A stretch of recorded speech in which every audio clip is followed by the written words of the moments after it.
ഇമാം ഫഖറുദ്ദീനുർ റാസി റളിയല്ലാഹു അൻഹു ഇബാദത്തിന് നിർവചനം പറഞ്ഞത് ഇങ്ങനെയാണ്: അൽ ഇബാദത്തു ഇബാറത്തുൻ അനിൽ ഇത്തിയാനി ബി അക്മലി വുജൂഹി തഅലീം.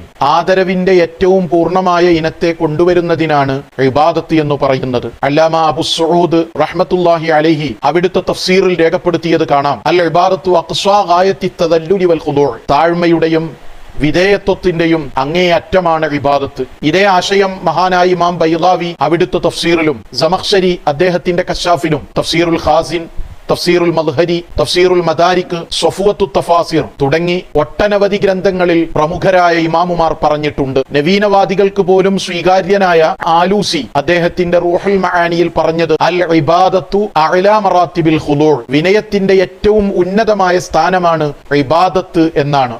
ചുരുക്കത്തിൽ എല്ലാ മഹാന്മാരും പഠിപ്പിച്ചത് അങ്ങേയറ്റത്തെ വിനയവും താഴ്മയും വിധേയത്വവുമാണ് ഇബാദത്ത് എന്ന് പറയുന്നത്.